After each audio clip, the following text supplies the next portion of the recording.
Alright, that's it. The series is finally over. We have finally finished The Conjuring of Light and that entire series. I really liked it. I enjoyed it. I did. Okay, the world building, kind of like the alternate worlds, I loved them. I loved how different they felt. I loved Red London. I loved, like, White London so much because it was so creepy. Yeah. Everything about White London freaked me out, like how it leached the color out of everything because it was dying, and like, you know how when it comes to fantasy, it's always like darkness is evil, and I mean, this book does rely on that a bit as well with Ozerin, but like White London and like the color white being... Yeah, it's like gray, bleached bones and like... nothingness. Yeah. And like death and disease. And old age and... It was really cool. Yeah, yeah. I love the world building in this. Like, she didn't give you a ton, but she gave you the right details so that you could imagine what's out there and you could kind of fill in everything,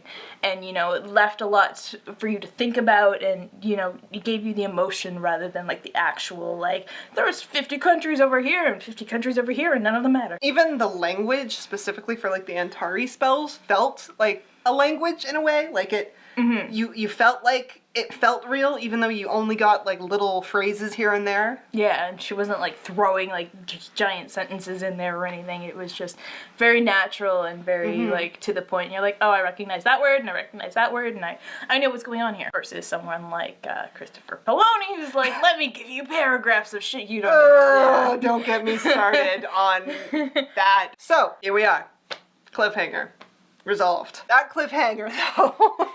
You got to sit a year on that. Oh man, that was awful. So where the book stopped was basically Cal had been put in magical handcuffs and Ree was dying because his connection was cut off from Cal. Lila was on the way to save them and Ozerin was taking over Holland's mind. So we were just like, oh my god, everything's in jeopardy. Oh my god, what am I gonna do? Sitting there just like, it's like she's built this beautiful world and she's just ripping it in front of you. Just like, oh, you liked that? You want that? Oh, guess what? You know this book? She's like, look, I'm a magician. It's back together again. Oh my god, okay. The big thing about the previous book, A Gathering of Shadows, is Lila's trying to learn magic. She wants it. She's not that good at it. She kinda is getting there, but there have been so many little clues laid out throughout the first two books that she's more than she appears. I mean, one of the defining marks of an Antari is they have one blacked out eye, and Lila has a fake eye. She's missing an eye. So it's like super obvious that she's an Antari and you're just kind of sitting there waiting for V. Schwab to be like, yes, surprise, it's true. That defining moment is at the very beginning of A Conjuring of Light because she realizes that Kel is in White London and the only way that someone can get to White London is if they are an Antari. And she's just so like freaked out and passionate she manages to like find her power and punch her way into White London. So that was nice. That was a good starting point. I liked that. Yeah. And you're like, oh good, we're finally getting this off the table. We can move on with our lives. So basically what happens is Delilah rescues Cal, takes him out of the handcuffs. Ree, who is dying over in Red London, slowly starts to come back to life. That was a really cool sequence of just like him like withering away before their eyes. Because he's dead. Like he's actually legitly dead. And I liked that arc for him where he's trying to come to terms with what he is and just how, you know, when someone, in a lot of books and stories, when someone comes back from the dead and they're brought back magically, they kind of cope with it okay, but... Yeah. But for Ree, it's like a constant reminder every day that he has died and he died. He shouldn't be there. Yeah. He shouldn't be there. There was one kind of quote at the end that I really liked. You know, Kel's like, do you regret me saving your life like this? And Ree's like, in the morning, I fucking hate it. I wake up and I remember dying, and then in the afternoon, I'm like so happy that you did it. And I really like that because it's like just this like constant battle with himself and like every day, just like dealing with it in new ways. And I wish I could find that quote, but I'm not going to. So I really liked Ree, and I really liked his arc throughout the series, just because he starts as kind of this like rakish party boy, and in the second book he's coming into his own as a leader, and then in the third book he's battling with his self-doubt and his like identity, but he comes out on top, but it's still a battle that he's going to have to continue through his entire life.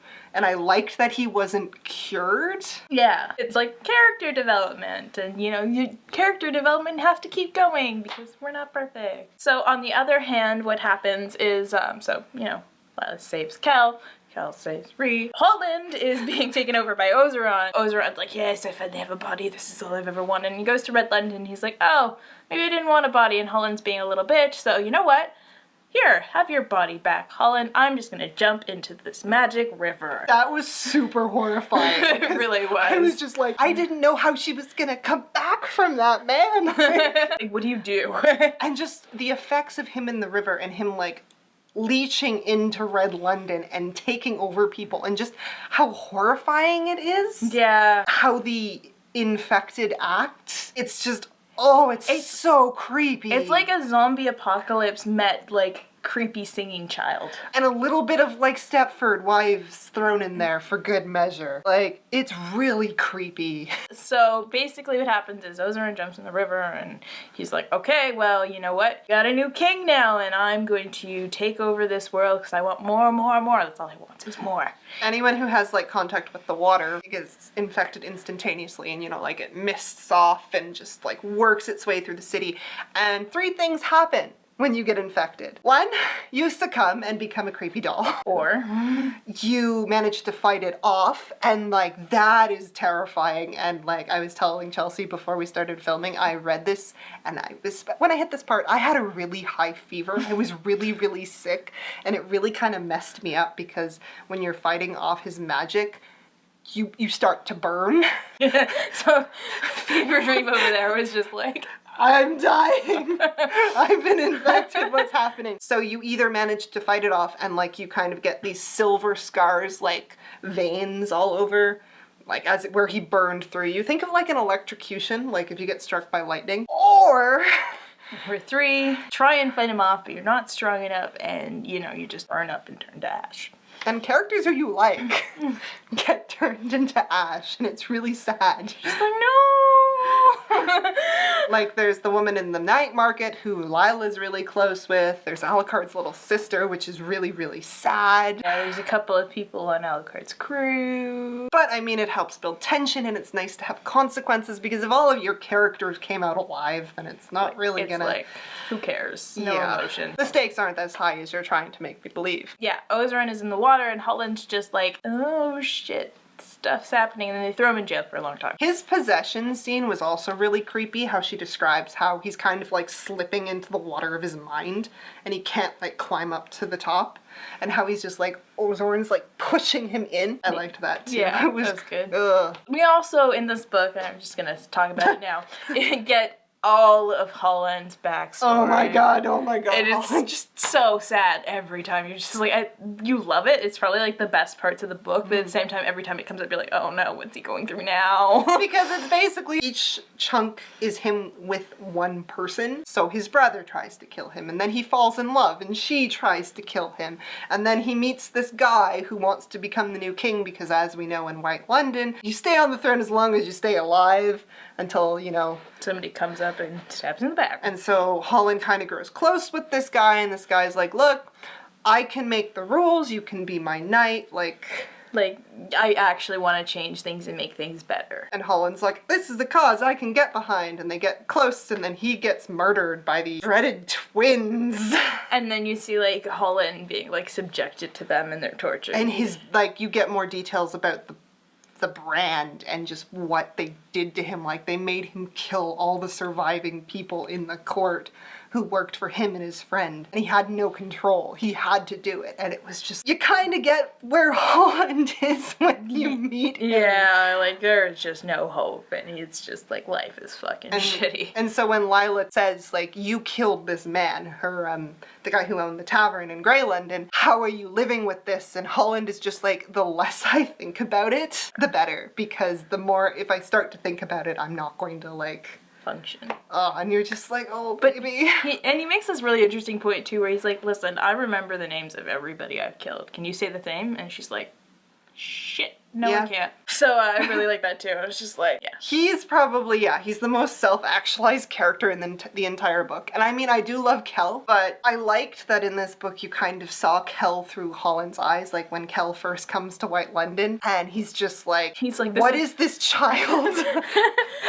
It's like in Game of Thrones when they're like, oh, you sweet summer child. You know nothing, Jon Snow. Like that's exactly what it is. He's just like, this kid smells of fucking roses. What the hell? And then I think back in the first book when like Kel sees Holland and he's like, hey Holland, buddy old pal, let's go for a drink, Holland, buddy old pal. And Holland's just like, ugh. You do not understand reality right now. And then, of course, you also find out that Holland's a giant nerd and he knows more about magic than anyone. I loved that. Which was so cute. I love that because like at one point earlier on in the series, Kel's just like, Holland's probably like a super powerful Antari. And you're just like, okay. And then Holland is like a super powerful Antari and kind of gives like narrative from his point of view. It's like there are certain spells that are really useful but they're kind of hard to do, but he does them and it's like, oh, you know, there's strain but it's worth it. And you're just like, and yeah, he's saying words and Kel's like, I did not know that one. Holland gets the short end of the stick. Do we want to talk about Holland's end? Well, we're gonna have to go into the plot first. Okay. So, long story short. Cal, Lila, and Alucard and Holland all have to go on a road trip! Woo! The king and queen send them off because, you know, they need to find something that's gonna help them defeat Ozeron, so off they go. They go to this really cool, magical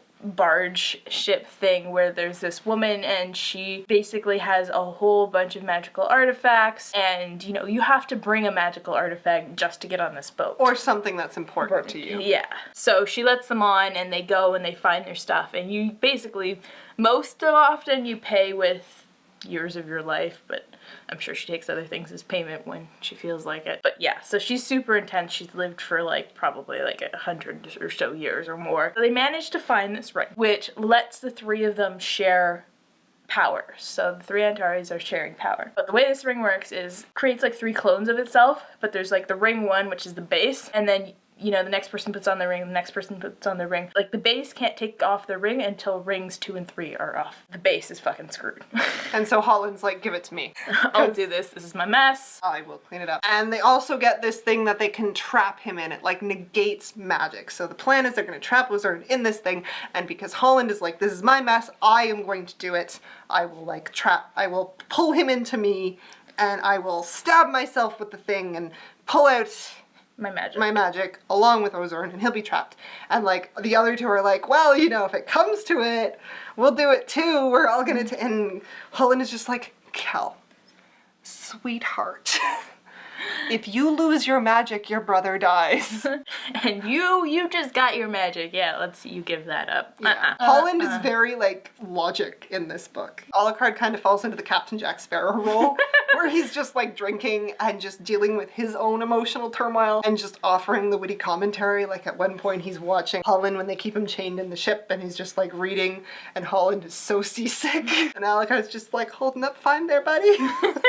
I love him. I think he was my favorite part of the second book. Yeah, for sure. And I love his relationship with Rhee, and I love that in this book we get more information on why he left. Like, you know that he left court in a hurry. And in this book you find out that his father shipped him off because they found out that Alucard was in a relationship with Rhee. Yeah, it was just like a nasty, nasty, nasty scene. Alucard is looking for a way to show Rhee that, you know, he didn't just up and leave him and that their relationship actually did mean something to him. The 3 Antari come back and they go to face Ozeron, and, you know, it's this big cool battle where they're like using each other's power and fighting him. Ozeron gets the upper hand and goes to take over Holland, and basically what happens is Cal and Lila are going to take off the rings. Lila gets hers off in time. Cal is just like a fraction of a second too late, and Holland's magic is completely sapped. Cal, some of his magic gets leached away. Lila's completely fine, and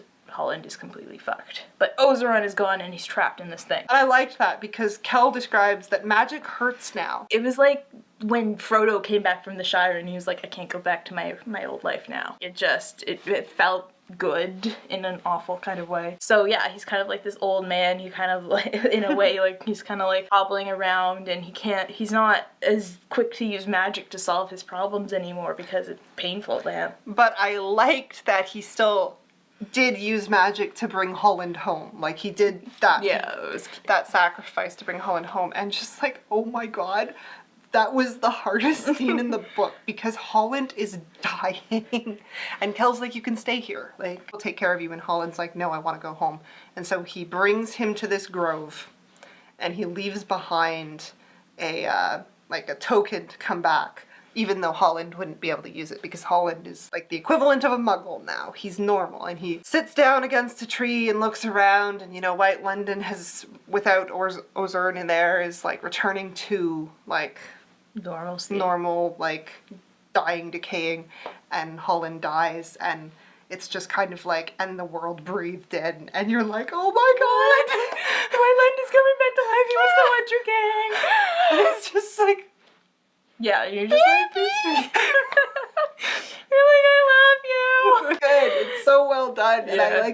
I didn't cry, but I teared up. Yeah. It was just like, She did it really well, and it really just gets you. You're like, oh my god. and like she refers to him kind of like a clock winding down, like it's really like, It's just, yeah, everything about that was just really well done. Basically, the end of it is Alucard and Bree get back together. Bree has to stay because the king and queen have died in the skirmishes. the king's death did get me. Really? Yeah, I kind of saw it as a sacrifice for Bree, not necessarily Kel, and what he did was he like kind of almost stripped himself of his magic in a way and created these suits of armor that would stab him with these blades, so Ozorn would try and take over his body because he is the king, and then these like anti-magic knives would stab him. It didn't work. The thought was there. The queen died because there was an assassination attempt by the prince and princess from one of the countries. Decided that they were both very low in the line of succession for their country, where they were going to take over this one, and so they kill the queen and they try to kill the king, and it's just a mess. And I liked that we got more information about the queen and why she is the way she was. I thought that was really good character development. I still did not like the way she treated Kel. No, I don't think you're supposed to, but like, How she kind of discusses how originally she thought she would raise them as brothers. And then when she started raising them as brothers and realized that Reed needed to protect her more, she was like, okay, we're gonna switch roles now. But it was too late. And as they grew up, they grew closer. She thought maybe that because they're so different, they'd grow apart, but they just kind of grew into each other. So you're just like, I get it, I still don't like you. Yeah. They do this weird thing where they try and make things up to Kel. And you're like, oh, this is too little, too late. I'd prefer it if you just didn't try at all. Let's not pretend here. You're dicks. Other characters, Ned and Grey London. Poor bastard. So he could have a comedy short just about him. So, as we know, the tavern that he now owns is kind of on a ley line, and so leaks, like, the veil is thin. And so he's minding his own business, cleaning up the bar, doing his thing, and he hears, "Let me in." And it's Ozern. And so he's like, oh my god, what the hell? And he tries doing magic stuff, and the shadows have become, like, you're thinking, he's gonna get in, and Ned's like, this is my mission, I'm going to protect this, I'm gonna stop this, and he's doing everything he can. He's doing, like, every spell, like, he's, like, pulling from every religion, like, he's just like, I gotta fix this. There are salt lines, there are pentagrams, there's, like, he's not sleeping. He's the king of, like, Grey London comes in, and he's just like, don't come in here, like, he's like, don't come in here, and the king's like, this is treason, you have to let me in, and he's just like, ugh. Fine. And the king comes in, he has a look around, and he's just like, nope. I'm not gonna come in here. And Ned's like, okay, this is it. I'm losing this battle. Like, you feel for him so hard because, he can't do it, but he's trying. He's trying so hard. And he's like, okay, the last thing I can do is I'm gonna do a summoning spell. I'm gonna summon Master Kel, and he's gonna save me. And so he tries, and it doesn't work. But then Kel does show up just as the magic is dispersing, and he's just like, oh. Hello, I missed you. And they give him the trapped Ozern. They bury him under the tavern.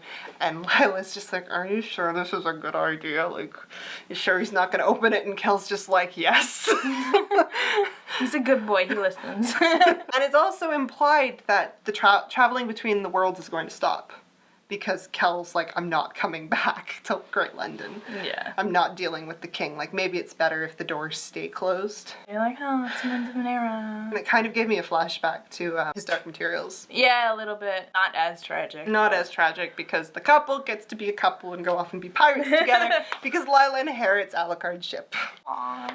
Cute. So yeah, they go off and have adventures. Lila's like, we're going pirating! And Kel's just like, okay. But Kel wants to see the world, and he has a really cute scene with Ree where it's just like, I wish we could go together. If we were gonna do this trip together, this is where we would go, and this is the route we would take, but I'm needed here, and Alucard will protect me. Go have fun. Live your life. So it's like a bittersweet, like satisfactory ending where you're like, okay, this feels right. This nice, wraps everything up perfectly, and not too happy and not too sad, and it's good. I'm happy. I got what I wanted. Yeah. The one thing that's just like eating away at me is how when they go to get the things and Kel is given information about like who his family was and he decides not to follow through with it. And I'm like, okay, fine, but I want to know. I don't care that you know. I want to know. I know, right? Like, come on. But yeah, so I fully recommend, if you haven't started the series because you're waiting to see how it ends, go pick it up. It's really good. I like enjoyed it. Like, I'm not like attached to it, like, but I really enjoyed it. But you would defend Holland to the death. Oh yeah, he was cute. And we both still want that stupid coat. Oh, please, God, yes. So that was it. Tell us what you thought of this ending. Is it one of the better endings that you've read for series? And who's your favorite character and why? has it changed over the series? Yeah. That's a good one. And we'll talk to you guys later. Bye, guys.